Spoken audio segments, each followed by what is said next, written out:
ناظرین،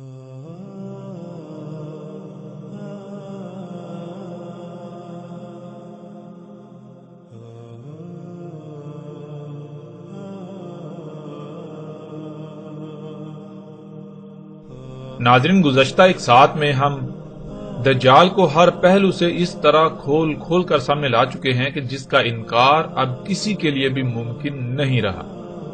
یہاں تک کہ وہ لوگ جن کا عقیدہ و نظریہ یہ تھا کہ دجال کا ذکر قرآن میں کہیں بھی نہیں، یوں کچھ لوگ دجال کا سرے سے انکار کر دیتے رہے، اور اکثریت اس عقیدے و نظریے کا فائدہ یوں حاصل کرتی رہی کہ روایات کی من پسند تشریحات کر کے اپنی مرضی کے مطابق دجال کا حلیہ بنا کر اکثریت کو اسے ماننے پر مجبور کرتی رہی۔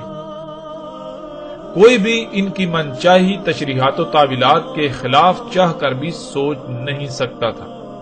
اگر کوئی ایسا کرنے کی جرات کرتا تو اس پر فتووں کی بوچھاڑ کر دی جاتی۔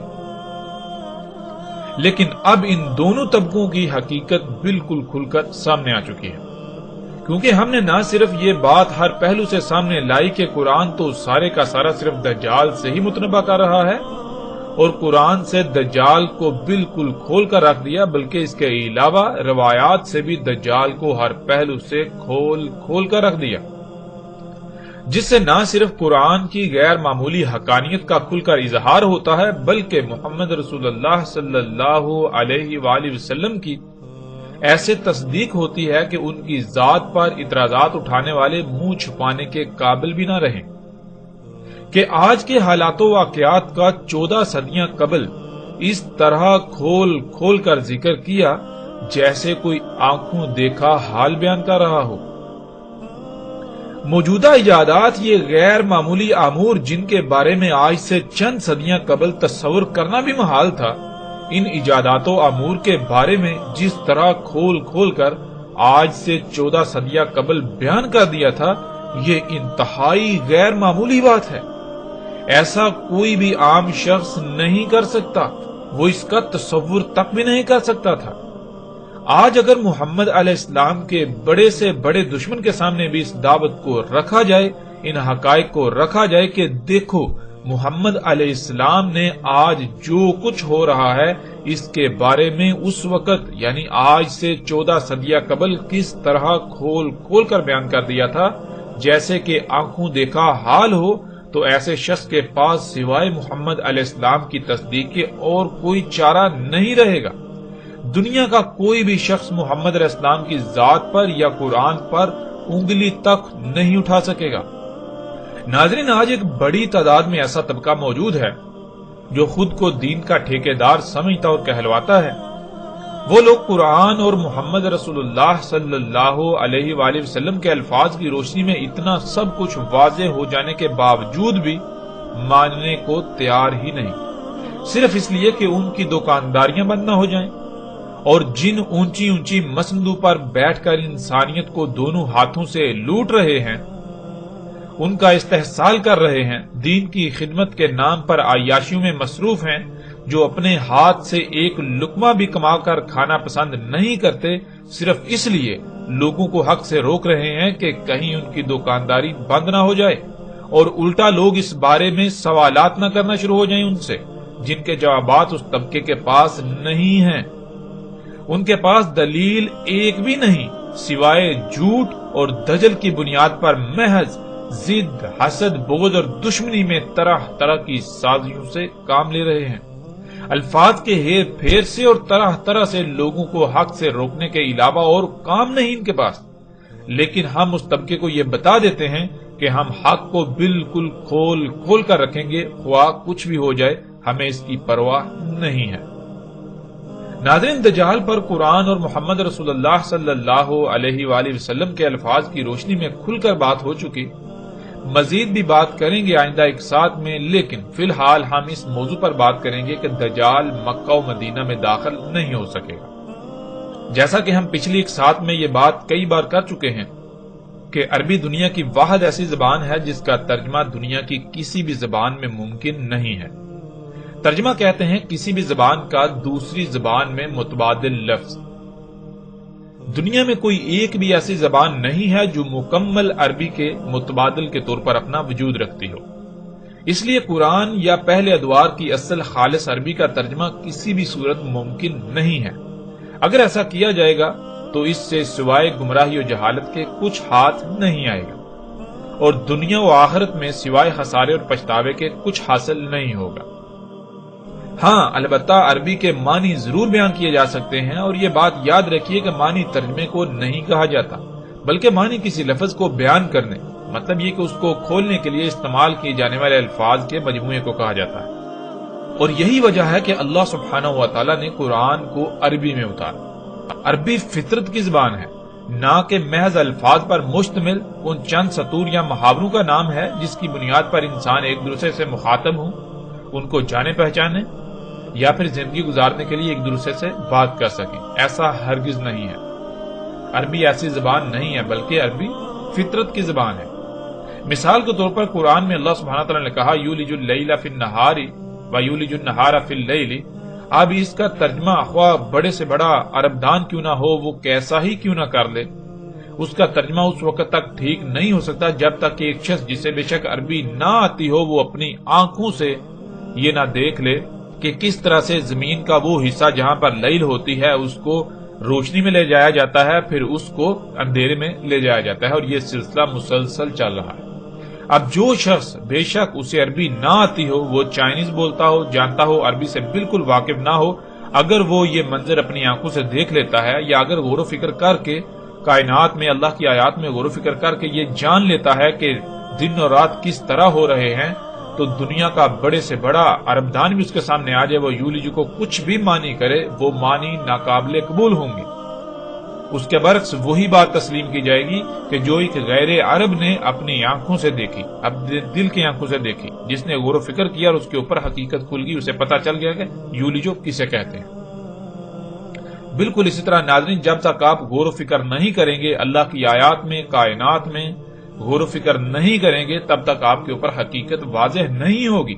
اگر آپ ترجمے کی بنیاد پر دین کو یا کسی بھی شے کو سمجھنے کی کوشش کریں گے تو تراجم آپ کو اصل نقطے یا حقیقت تک نہیں پہنچائیں گے، بلکہ حقیقت تک پہنچنے کے لیے لازم ہے کہ آپ غور و فکر کریں، اور اللہ سبحانہ تعالیٰ نے قرآن میں بار بار اسی کا حکم دیا کہ غور و فکر کرو، غور و فکر کرو، غور و فکر کرو۔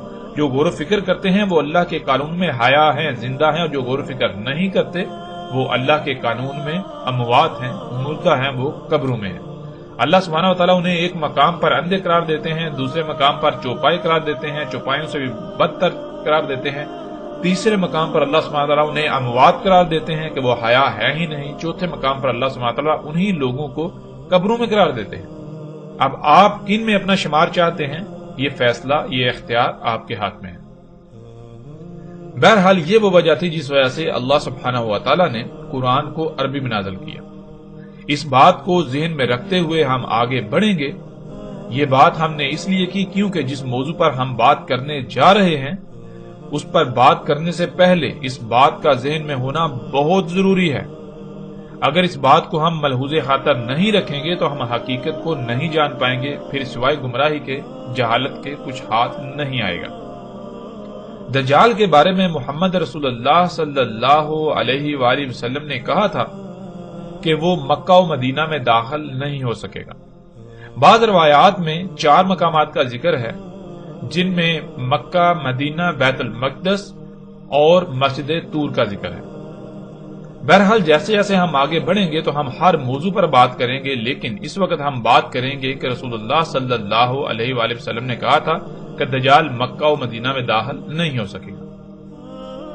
تو سب سے پہلے ہم بات کریں گے کہ دجال مدینہ میں داخل نہیں ہو سکے گا۔ بہت سارے لوگوں کا یہ سوال ہے کہ اگر دجال یہی ایجادات ہیں، یہ ٹیکنالوجی ہے، یہ مشینیں ہیں، یہ اشیاء ہیں، تو پھر یہ سب کچھ تو مکہ و مدینہ میں موجود ہے، یہ سب کچھ تو مدینہ میں موجود ہے۔ حالانکہ رسول اللہ صلی اللہ علیہ وآلہ وسلم نے یہ کہا تھا کہ دجال مدینہ میں داخل نہیں ہو سکے گا۔ اس لیے اگر یہ سب کچھ دجال ہے تو یہ مدینہ میں داخل کیسے ہو سکتا ہے؟ اگر وہاں یہ سب کچھ موجود ہے تو اس کا مطلب یہ ہے کہ یہ دجال نہیں ہو سکتا، یا پھر اگر یہی دجال ہے تو پھر یہ واضح کیا جائے کہ ایسا کیوں کر ہوا کہ دجال مدینہ میں داخل ہو گیا۔ ناظرین، محمد رسول اللہ صلی اللہ علیہ وآلہ وسلم کے ان الفاظ کو عربی پر عبور نہ ہونے یا عربی کی حقیقت سے ناواقفیت کی وجہ سے ایسے استعمال کیا جانے لگا کہ دنیا میں انسانوں کی اکثریت گمراہی کا سودا کر بیٹھی، یعنی کہ پوری دنیا میں لفظ مدینہ کو ایک بستی سے منسوب کر کے ایسے پھیلا دیا گیا کہ کسی کو حقیقت کا علم ہی نہیں کہ مدینہ کسے کہتے ہیں۔ مدینہ عربی کا لفظ ہے، مدینہ کسے کہتے ہیں کسی کو اس کا علم ہی نہیں۔ ناظرین، دنیا میں ایک کہاوت بولی جاتی ہے کہ جھوٹ اتنا بولو کہ تمہیں خود کو بھی شک ہونے لگے کہ کہیں جو تم بول رہے ہو وہ سچ ہی تو نہیں۔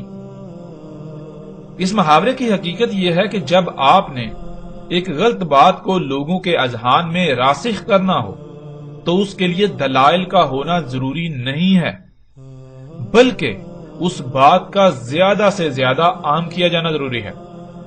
جب بات اکثریت کی زبان پر آ جائے گی تو لوگ خود بخود اسے تسلیم کر لیں گے، دلیل کی طرف ان کی توجہ ہی نہیں جائے گی، کیونکہ اکثریت کے مان لینے یا کہنے کی وجہ سے کوئی بھی دلیل کی ضرورت محسوس ہی نہیں کرے گا، اور اکثریت کا کہنا، اکثریت کا مان لینا یا اکثریت کے الفاظ ہی بذات خود دلیل بن جائے گا۔ پھر جب کبھی اس کے مقابلے میں سچ سامنے آ بھی جائے تو لوگ سچ کو ہر طرح کی دلیل ہونے کے باوجود بھی تسلیم کرنے کے بجائے آگے سے یہی جواب دیں گے کہ یہ بات تو ہم نے پہلے کبھی سنی ہی نہیں، اور اکثریت اس کے برعکس وہی کہتی ہے جو پہلے سے ہم اس بارے میں رائے یا نظریہ رکھتے ہیں۔ یوں سچ کی خود بخود موت ہو جائے گی اور سچ بیان کرنے والوں کو سخت سے سخت حالات کا اور سخت سے سخت رد عمل کا سامنا کرنا پڑے گا۔ سچ بیان کرنے والے کو الٹا دنیا نہ صرف تحقیر کا نشانہ بنائے گی، حقارت کی نگاہ سے دیکھے گی، بلکہ ہر ممکن حد تک تہمت و ملامت کا نشانہ بنائے گی۔ ہر کسی کا یہی جواب ہوگا کہ پہلے کیا ہر کوئی غلط تھا؟ جو ہمارے آباء و اجداد، ہمارے علماء اس کے برعکس آج تک ہمیں بتاتے رہے، آج تک ہمیں سکھاتے رہے، جو آج تک ہم سنتے رہے، کیا وہ سب کے سب غلط ٹھہرے اور اکیلے تم صحیح؟ یہ کیسے ہو سکتا ہے؟ یعنی وہی بات کہ سچ کے لیے خواہ کتنے ہی دلائل کیوں نہ دیے جائیں، کتنے ہی دلائل سے سچ کو سامنے کیوں نہ لے آیا جائے، اسی جواب کا سامنا کرنا پڑے گا کہ پہلے آج تک کیا سب غلط تھے اور اکیلے تم سچے؟ آج تک کسی کو سمجھ نہیں ہے اور آج تمہیں سمجھ آ گئی۔ اس بات سے بالکل غافل کہ ہر شے کا، ہر کام کا ایک وقت ہوتا ہے اور اللہ سبحانہ و تعالی وقت سے پہلے کوئی کام نہیں کرتا۔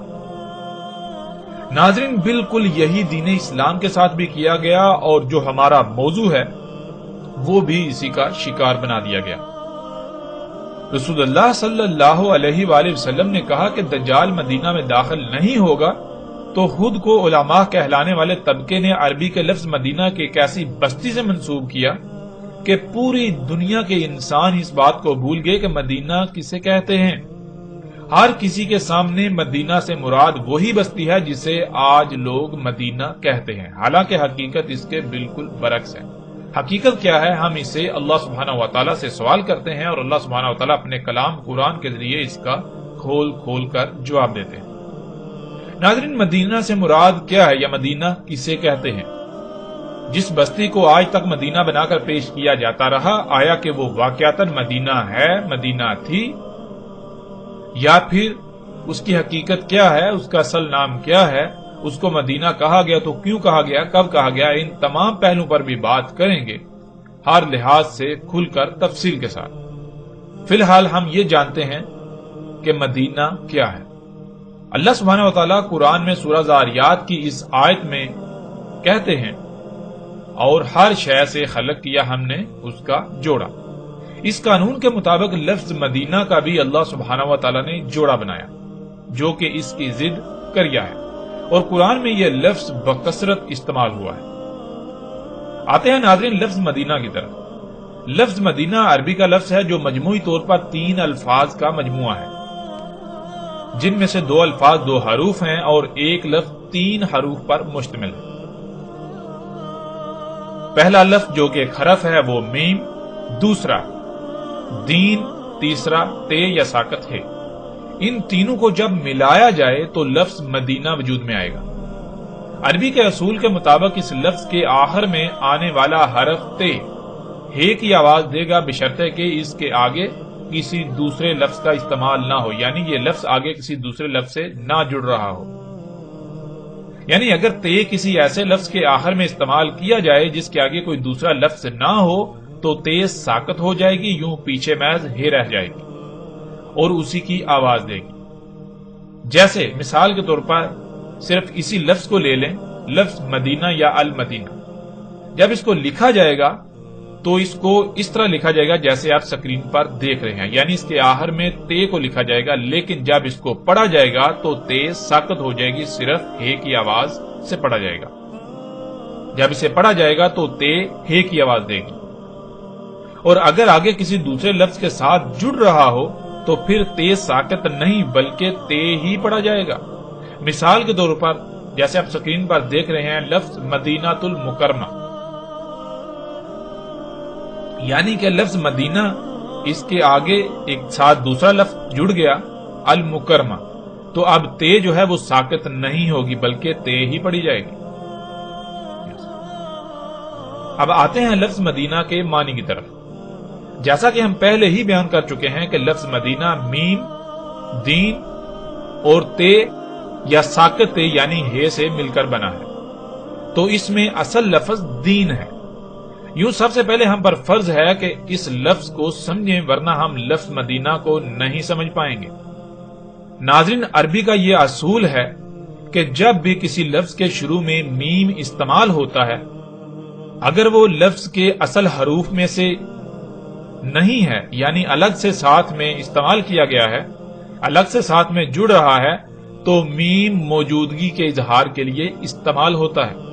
یعنی جب بھی کسی لفظ کے شروع میں میم استعمال ہوتا ہے تو میم موجودگی کے، کسی شے کی موجودگی کے اظہار کے لیے استعمال کیا جاتا ہے۔ میم کسی شے کی موجودگی کا اظہار کرتا ہے، پھر آگے اصل لفظ آ جاتا ہے۔ پھر اسی طرح عربی کا اصول ہے کہ ہے جو ہے وہ اشارے کے لیے استعمال ہوتا ہے، ہے کا جو حرف ہے وہ اشارے کے لیے استعمال ہوتا ہے، اور تے جو ہے وہ براہ راست جو عوامل ہوتے ہیں ان کے لیے استعمال ہوتا ہے، یعنی کہ وہ کون سی شے ہے جس کی طرف اشارہ کیا جا رہا ہے، براہ راست جب اس کا ذکر کرنا ہو تو ہے نہیں بلکہ تے کا استعمال ہوگا۔ تو ناظرین، اس لفظ میں جو اصل لفظ ہے دین۔ دین کے شروع میں میم استعمال ہوا اور اس کے آخر میں ہے استعمال ہوا۔ میم کسی بھی لفظ کے جب شروع میں استعمال ہوتا ہے تو میم موجودگی کا اظہار کرتا ہے۔ اب میم سے مراد کیا ہے؟ میم سے مراد ہے موجودگی کا اظہار، یعنی کچھ موجود ہے۔ کیا موجود ہے؟ آگے لفظ آ جاتا ہے دین۔ جب ان دونوں الفاظ کو ملایا جائے گا تو لفظ بنے گا مدین۔ مدین کے معنی بنیں گے کہ دین موجود ہے۔ اب دین کہاں موجود ہے اس طرف اشارہ کرنا ضروری ہے، یعنی اب سوال یہ پیدا ہوتا ہے کہ دین کہاں موجود ہے؟ تو جہاں دین موجود ہے اس طرف اشارہ کرنے کے لیے آگے ہے کا استعمال کیا جاتا ہے، یعنی آگے ہے جب آئے گی تو یہ لفظ بن جائے گا مدینہ، یعنی کسی طرف اشارہ کیا جا رہا ہے اور کہا جا رہا ہے کہ یہاں دین موجود ہے۔ اب وہ کون سی جگہ ہے، کون سا خطہ ہے، اگر اس کا نام بتانا ہے یعنی براہ راست اس کا ذکر کرنا ہے تو ہے کی بجائے تے کا استعمال ہوگا، یعنی پھر مدینہ نہیں بلکہ مدینہ المکرمہ یا مدینہ آگے جو بھی وہ ہوگا اس کا نام استعمال کیا جائے گا۔ اگر نام موجود نہیں ہے تو پھر محض اشارے کے لیے تے نہیں بلکہ ہے استعمال کیا جائے گا۔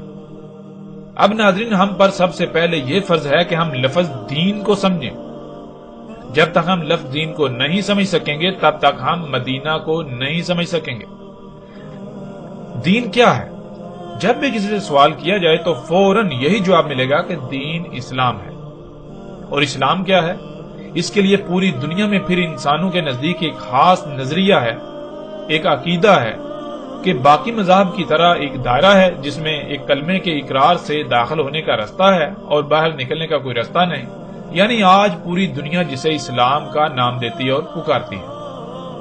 ہم اس پر تو فی الحال بات نہیں کریں گے، گزشتہ ایک ساتھ میں بھی اس پر مختصراً بات ہو چکی، بلکہ ہم لوگوں کے ان عقائد و نظریات کو ایک طرف رکھتے ہوئے اللہ سبحانہ و تعالیٰ سے اس کا سوال کریں گے اور اللہ سبحانہ و تعالیٰ اپنے کلام قرآن سے اس کا کھل کر جواب دیں گے۔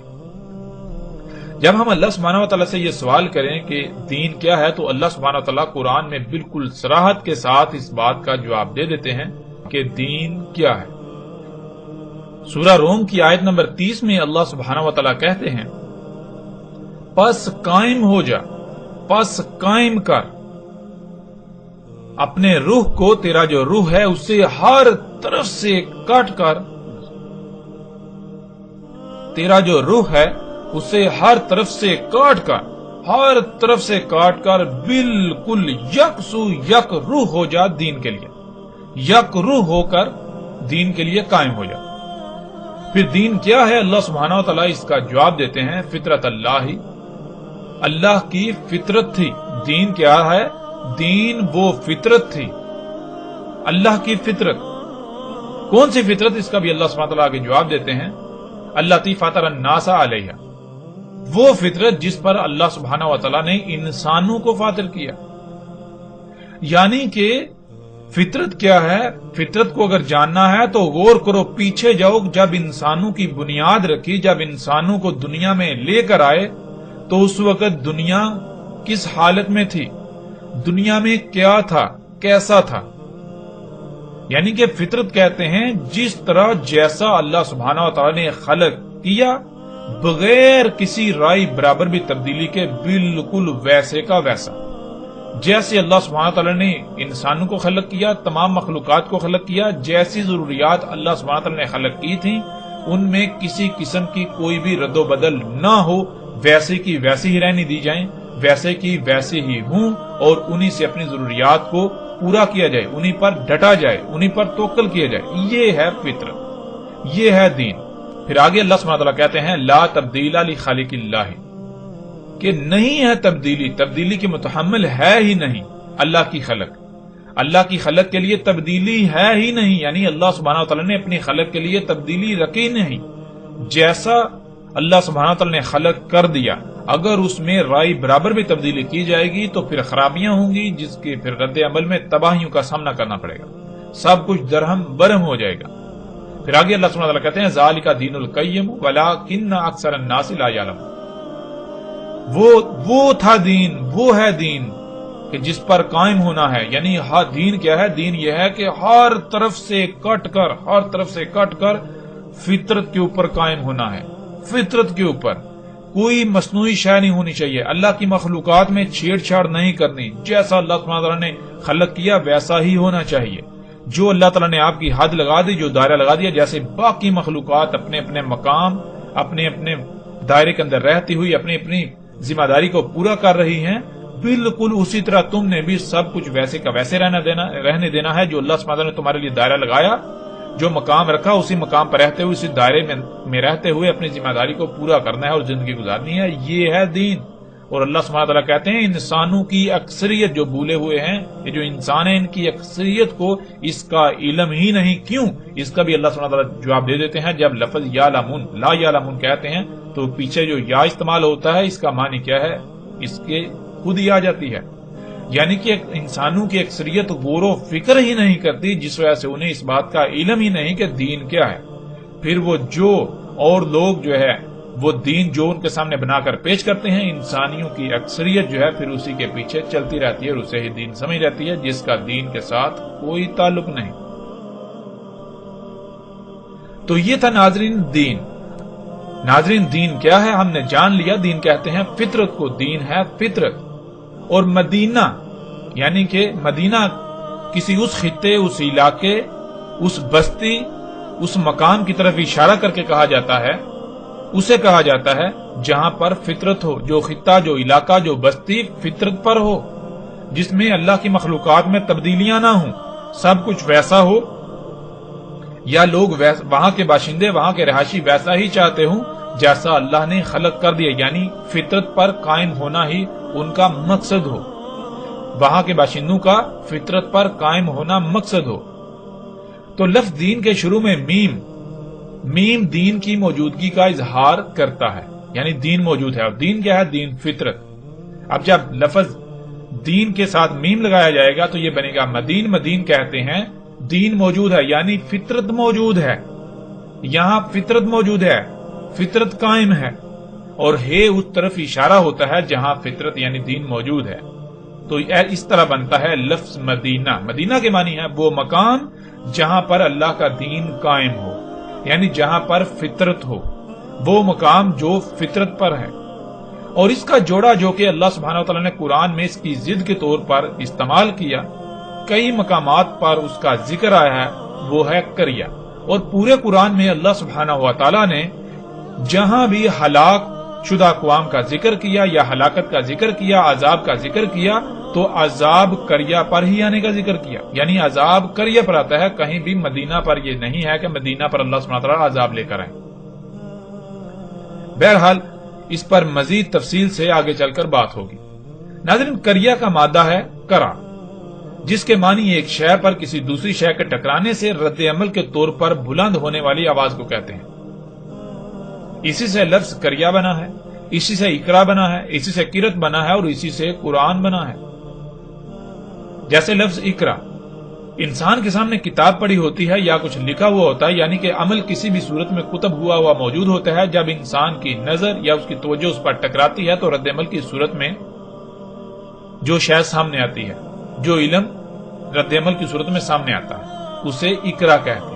مثال کے طور پر جیسے ایک کتاب جو آپ کے ہاتھوں سے لکھی ہوئی آپ کے سامنے پڑی ہوئی ہے, جب آپ کی توجہ آپ کی نظر اس پر ٹکرائے گی تو رد عمل میں آواز پیدا ہوگی, وہ آواز بھی قرا کہلائے گی.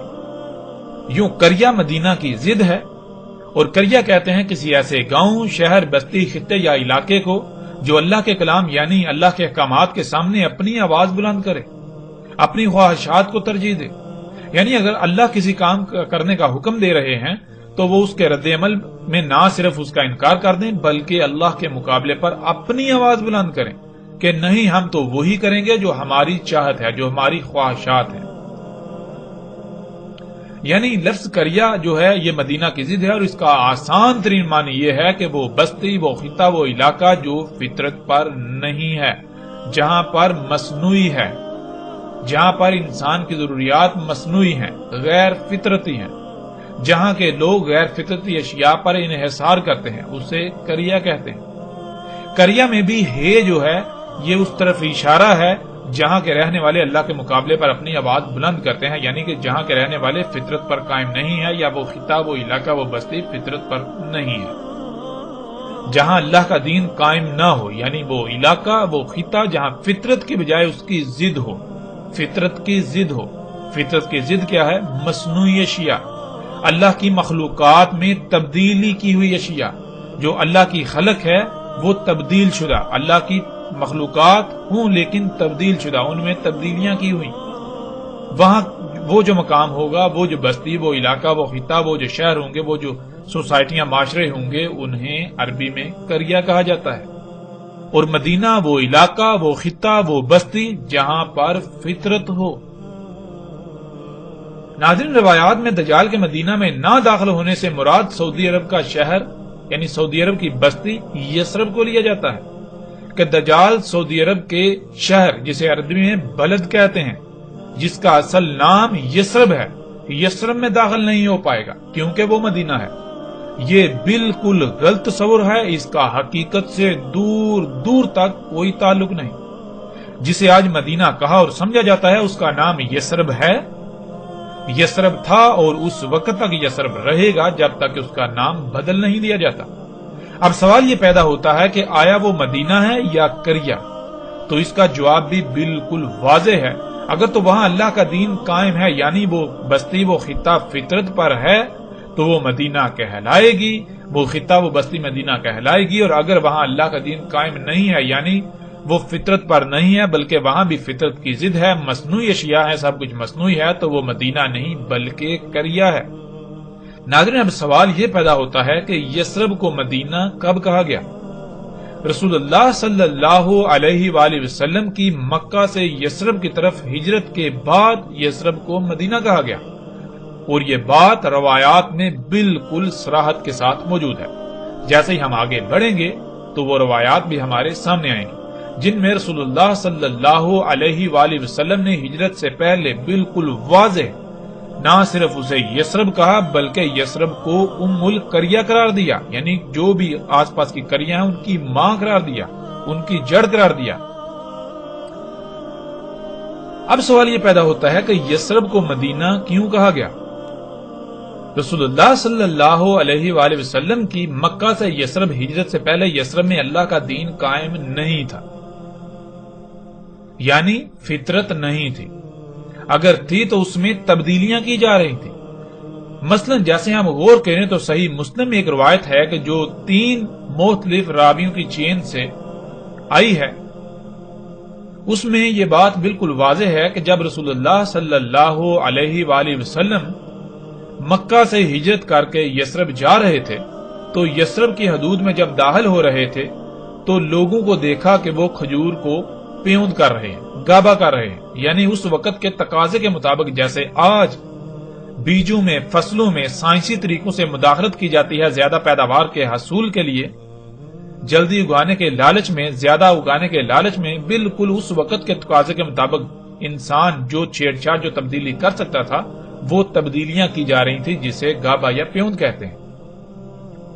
تو رسول اللہ صلی اللہ علیہ وآلہ وسلم نے یہ سوال کیا، پوچھا کہ یہ تم کیا کر رہے ہو؟ تو آگے سے جواب ملا کہ ہم زیادہ فصل کے حصول کے لیے ہم اسے گابا کر رہے ہیں، پیوند کر رہے ہیں۔ تو رسول اللہ صلی اللہ علیہ وآلہ وسلم نے انہیں روک دیا۔ پھر جب سال کے بعد فصل زیادہ نہ ہوئی، فصل کم ہوئی، تو لوگوں نے یہ شکایت کی کہ یا رسول اللہ صلی اللہ علیہ وآلہ وسلم آپ نے روک دیا تھا، گابا کرنے سے منع کر دیا تھا، اس وجہ سے ہماری فصلیں جو ہیں وہ کم ہوئی اور دیکھنے میں بھی وہ بلی نہیں ہے، اچھی نہیں ہے۔ تو جواباً رسول اللہ صلی اللہ علیہ وآلہ وسلم نے کہا کہ تم دنیاوی امور کے بارے میں علم رکھتے ہو، میں دین کا علم رکھتا ہوں۔ اب اس سے مراد یہ لے لیا گیا، یہ جو علماء ہیں یا یہ جو طبقہ ہے انہوں نے اس سے مراد یہ لے لیا کہ دین الگ شے ہے اور دنیا الگ شے ہے، اور دنیاوی امور جو ہیں ان میں جو جی چاہیں کریں، ان میں کوئی روک ٹوک نہیں، اور دین جو ہے اس میں چھیڑ چھاڑ نہیں کی جا سکتی، ان میں تبدیلی نہیں کی جا سکتی، اس میں اپنی مرضی نہیں کی جا سکتی۔ اور دین کسے کہتے ہیں؟ جس کا دین کے ساتھ کوئی تعلق نہیں۔ حالانکہ حقیقت کیا ہے ناظرین، جب آپ غور کریں تو حقیقت آپ کے بالکل سامنے آ جائے گی۔ حقیقت کیا ہے کہ آپ غور کریں کہ جب محمد رسول اللہ صلی اللہ علیہ وآلہ وسلم مکہ سے یثرب جا رہے ہیں اور انہوں نے جب دیکھا یثرب میں کہ کھجوروں کو پیوند کیا جا رہا ہے، تو کیا رسول اللہ صلی اللہ علیہ وآلہ وسلم کو یہ نہیں علم تھا کہ یہ کیا کیا جا رہا ہے؟ کیا وہ سب کچھ مکہ کے اندر نہیں ہو رہا تھا؟ مشرکین مکہ اپنی کھجوروں کو پیوند نہیں کرتے تھے؟ کیا مکہ کے اندر کھجوروں کے باغات نہیں تھے؟ مکہ کے اندر بھی کھجوروں کے باغات تھے، وہاں وسیع پیمانے پر نہ صرف کھجوروں کے باغات تھے بلکہ ان کو پیوند بھی کیا جاتا تھا، ان کو گابا کیا جاتا تھا، ان میں مداخلت کی جاتی تھی۔ لیکن وہاں محمد علیہ السلام نے ان کو نہیں روکا، کیوں؟ وہاں ان کا عمل دخل نہیں ہے۔ رسول اللہ صلی اللہ علیہ وآلہ وسلم کو علم ہے گابا کیا ہوتا ہے، ان کو پتا ہے، علم ہے کہ یہ اللہ کی خلق میں تبدیلی کی جا رہی ہے، چھیڑ چھاڑ کی جا رہی ہے، مداخلت کی جا رہی ہے۔ جب وہ یثرب میں داخل ہو رہے ہیں تو انہوں نے اس لیے نہیں پوچھا کہ انہیں علم نہیں ہے کہ یہ کیا کر رہے ہیں، اس لیے ان سے پوچھا یعنی کہ پتا چل یہ کیا کر رہے ہیں، نہیں، رسول اللہ صلی اللہ علیہ وآلہ وسلم کو یہ علم تھا یہ کیا کیا جا رہا ہے، یعنی یہ فطرت میں تبدیلی کر رہے ہیں، یہ اللہ کی خلق میں تبدیلی کر رہے ہیں۔ تو رسول اللہ صلی اللہ علیہ وآلہ وسلم نے سوالیہ انداز میں پوچھا، جیسے مثال کے طور پر ایک بچہ غلط کام کر رہا ہو تو آپ اسے غصے سے سوالیہ انداز میں پوچھیں گے، کہیں گے کہ یہ کیا کر رہے ہو؟ بالکل اسی طرح رسول اللہ صلی اللہ علیہ وآلہ وسلم نے کہا کہ یہ تم کیا کر رہے ہو؟ تو آگے سے جواب دیا گیا کہ ہم گابا کر رہے ہیں زیادہ فصل کے لالچ میں۔ تو رسول اللہ صلی اللہ علیہ وآلہ وسلم نے کہا کہ اگر تم یہ نہ کرو، اگر یہ تم نہ کرتے تو اس میں تمہارے لیے خیر ہے، اور رسول اللہ صلی اللہ علیہ وسلم نے انہیں روک دیا، منع کر دیا۔ اب کیا رسول اللہ صلی اللہ علیہ وسلم کو یہ نہیں علم کہ وہ جب خود کہہ رہے ہیں کہ زیادہ فصل کے حصول کے لیے، اچھی فصل کے لیے ہم گابا کر رہے ہیں، جب نہیں کیا جائے گا تو ظاہر ہے فصل اچھی نہیں ہوگی، فصل زیادہ نہیں ہوگی۔ جیسے مثال کے طور پر آج اگر کسی کو زمین میں کھادیں ڈالنے سے روکا جائے کیمیکلز اور یہ جو عناصر ہیں جو زمین کو اگانے پر مجبور کرتے ہیں، یہ ڈالنے سے روکا جائے، تو کیا روکنے والے کو یہ نہیں پتا کہ یہ کھاد ہے، یہ کیمیکلز ہیں؟ ظاہر ہے علم ہوگا تو روکے گا نا۔ کیا اسے نہیں پتا کہ ان کیمیکلز، ان کھادوں سے فصل دیکھنے میں بہت اچھی ہوتی ہے، زیادہ ہوتی ہے؟ اسے علم ہے، سب کو علم ہے۔ ہاں اگر وہ روک رہا ہے تو اس لیے روک رہا ہے کہ تم اللہ کی خلق میں تبدیلی کر رہے ہو۔ جب تم اللہ کی خلق میں تبدیلی کرو گے تو پھر یہ فصل کھانے والوں کو بیماریاں لاحق ہوں گی، یعنی کہ جو اللہ نے توازن قائم کیا وہ توازن بگڑ جائے گا۔ اللہ نے تمہیں خلق کیا ہے، اللہ نے انسانوں کو خلق کیا ہے، اللہ نے بشر کو خلق کیا ہے، تمام مخلوقات کو اللہ نے خلق کیا ہے، تو اللہ ہی کو علم ہے کہ ان کے لیے کیا فائدہ مند ہے اور کیا نقصان دہ ہے۔ اس لیے اللہ بھول نہیں گیا تھا، اللہ نے سب کے لیے جو کچھ جیسا خلق کرنا تھا وہ بالکل پرفیکٹ بہترین خلق کیا، جیسی جس کی ضرورت تھی ویسا ہی خلق کیا۔ اب اگر تم اس میں تبدیلی کرو گے تو جان لو اللہ نے ہر شے میں توازن قائم کیا، میزان قائم کیا۔ اگر تم چھیڑ چھاڑ کرو گے، تبدیلی کرو گے تو وہ توازن بگڑ جائے گا، میزان بگڑ جائے گا، میزان میں خسارہ ہوگا، پھر جس سے تباہیاں آئیں گی، خرابیاں ہوں گی، جسے آپ بیماریاں کہتے ہیں۔ جیسے زمین کا توازن بگاڑا تو زلزلے، طوفان، یہ سب کچھ ہو رہا ہے۔ تو رسول اللہ صلی اللہ علیہ وآلہ وسلم کو علم تھا کہ یہ غابہ کر رہے ہیں، اور وہ خود کہہ رہے ہیں کہ زیادہ فصل اور اچھی فصل کے لالچ میں۔ تو جب ظاہر ہے اس لیے کر رہے ہیں، غابہ نہیں کیا جائے گا تو ظاہر ہے فصل اچھی نہیں ہوگی، فصل زیادہ نہیں ہوگی، یعنی دیکھنے میں اچھی نہیں ہوگی، لیکن اس کا جو وہ اندرونی پہلو ہے وہ پرفیکٹ ہوگا، وہ بہت زبردست ہوگا۔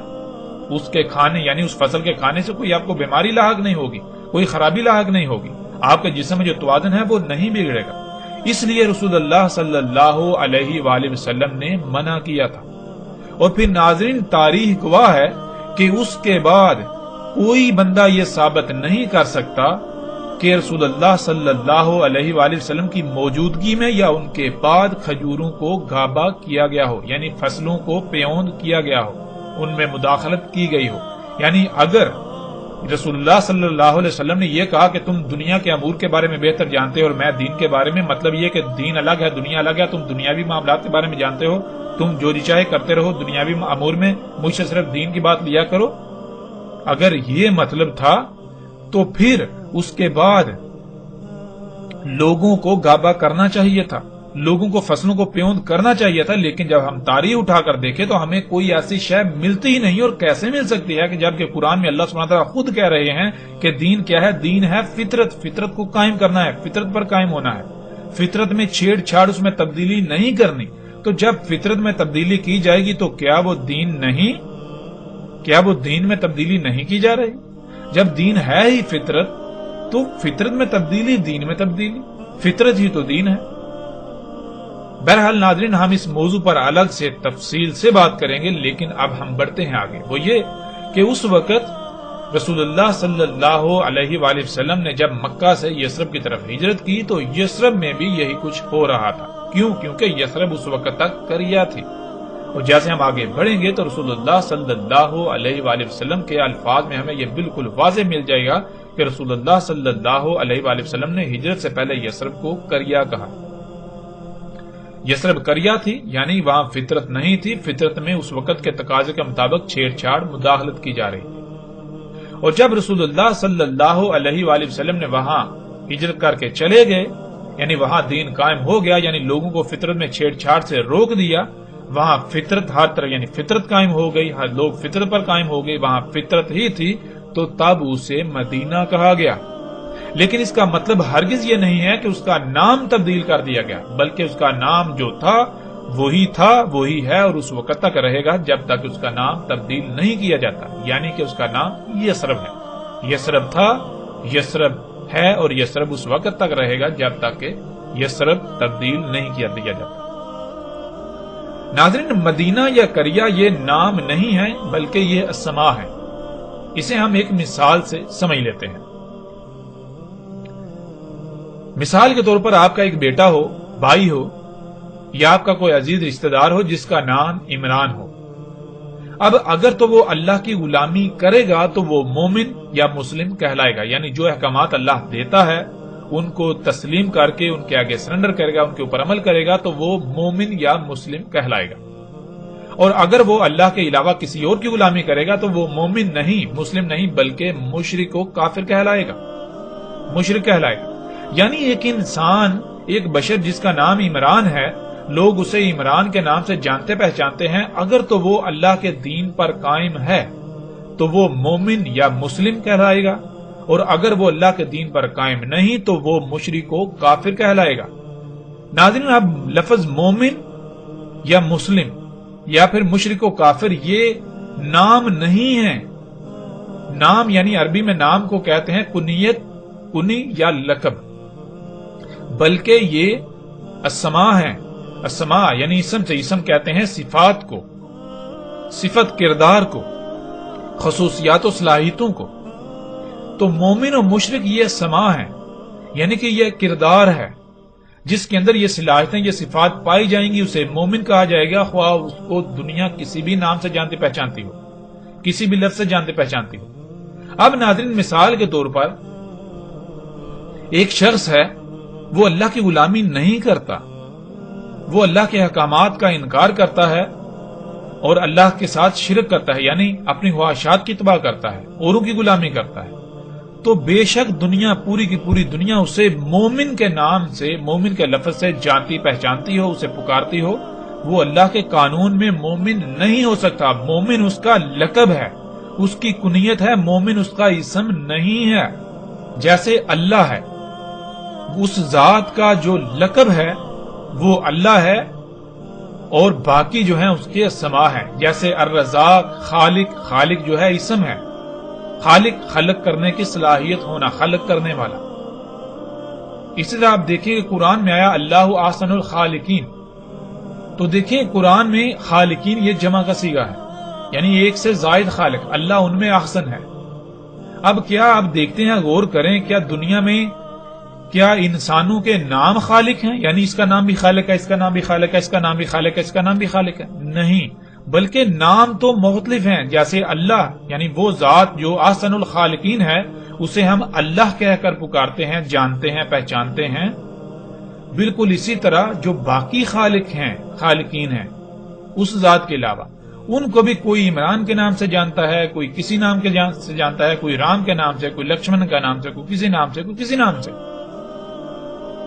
تو بالکل اسی طرح، یعنی کہ جیسے آپ کو بتایا کہ یہ جو مسلم اور مومن یا کافر مشرک یہ اسماء ہیں، اگر کسی کا نام بے شک مومن ہو لیکن وہ اللہ کی غلامی نہیں کر رہا، وہ اللہ کے ساتھ شرک کر رہا ہے، تو وہ مشرک ہے، اس کا اسم مشرک ہے، مومن اس کا لقب کہلائے گا۔ بالکل اسی طرح ایک بستی، ایک خطہ، ایک علاقہ، اگر وہاں فطرت قائم ہے تو وہ مدینہ ہے، اگر فطرت نہیں ہے، وہاں فطرت کی ضد ہے، تو وہ قریہ کہلائے گی، مدینہ کی ضد۔ دنیا میں صرف دو ہی طرح کے خطے ہیں، اور اللہ سبحانہ وتعالی نے قرآن میں بھی خطوں کی تقسیم صرف دو ہی طرح کی ہے، ایک مدینہ اور دوسرا قریہ۔ یعنی وہ خطے، وہ علاقے جہاں فطرت ہے، جو فطرت پر قائم ہے، انہیں اللہ سبحانہ وتعالی نے قرآن میں ہر جگہ پر مدینہ کہا، اور جہاں فطرت نہیں ہے، فطرت کی ضد ہے، اس وقت کے تقاضے کے مطابق فطرت میں چھیڑ چھاڑ تبدیلیاں کی جا رہی ہیں، اسے اللہ سبحانہ و تعالی نے قریہ کہا۔ اور قرآن میں آپ جگہ جگہ پر ایسی آیات دیکھ سکتے ہیں۔ اب ناظرین، دنیا میں کوئی بھی بستی ہو، اگر اس کو مدینہ کے نام سے جانا پہچانا جاتا ہو، یعنی مدینہ اس کا لقب ہو، اس کا نام رکھ دیا جائے، تو ضروری نہیں ہے کہ وہ مدینہ ہی ہے، یعنی کہ اس کا اسم بھی مدینہ ہے۔ جیسے ایک شخص، اس کو دنیا مومن کے نام سے جانتی پہچانتی ہے، لیکن حقیقتاً وہ مشرک ہے، تو وہ مومن نہیں، مومن اس کا لقب ہے۔ بالکل اسی طرح جسے آج تک مدینہ کہا جاتا رہا اور مدینہ کہا جاتا ہے، وہ مدینہ نہیں ہے۔ مدینہ اس کا لقب تو ہو سکتا ہے، مدینہ اس کا اسم نہیں ہے، اور نہ اسم ہو سکتا ہے۔ یعنی دیکھیں کیا اس میں دین موجود ہے، یعنی کہ وہ خطہ، وہ بستی کیا فطرت پر ہے؟ اگر تو وہ فطرت پر ہے تو وہ مدینہ کہلائے گی، اس کا اسم مدینہ ہے۔ اگر وہ فطرت پر نہیں ہے، وہاں فطرت کی ضد ہے، اللہ کی مخلوقات میں، اللہ کی خلق میں تبدیلیاں کی جا رہی ہیں، تو وہ قریہ ہے، وہ مدینہ نہیں ہو سکتا۔ اب ناظرین، اس کے باوجود، ان حقائق کے کھل جانے کے باوجود بھی اگر کوئی بازد رہے کہ نہیں، مدینہ صرف اور صرف یثرب ہی ہے، جو سعودی عرب میں واقع ہے، تو پھر لا تعداد سوالات پیدا ہوتے ہیں۔ مثلا قرآن میں مجموعی طور پر 14 مقامات پر لفظ مدینہ کا استعمال ہوا، اور ان 14 مقامات کو آپ سکرین پر دیکھ سکتے ہیں۔ ان میں سورہ الاعراف کی آیت نمبر 123، سورہ توبہ کی آیت 110، سورہ توبہ کی آیت 120، سورہ یوسف کی آیت نمبر 30، سورہ الحجر کی آیت نمبر 67، سورہ الکہف کی آیت 19، سورہ الکہف کی آیت 82، سورہ نمل کی آیت نمبر 48، سورہ القصص کی آیت 15، سورہ القصص کی آیت 18، سورہ القصص کی آیت 20، سورہ الاحزاب کی آیت 60 اور سورہ المنافقون کی آیت نمبر 8 شامل ہے۔ ان تمام آیات کو آپ دیکھیں تو ان میں اللہ سبحانہ و تعالی نے لفظ مدینہ کا استعمال کیا ہے۔ ویسے تو ہم ان 14 کے 14 مقامات پر بات کر سکتے ہیں، لیکن اس سے ایک تو موضوع وسیع ہو جائے گا، اور دوسری بات یہ کہ سب مقامات پر بات کرنے کی ضرورت ہی نہیں ہے۔ اس لیے ہم صرف ان چند مقامات پر بات کریں گے جو نہ صرف ہمارے موضوع کا احاطہ کریں بلکہ حق بالکل کھل کر سامنے آ جائے۔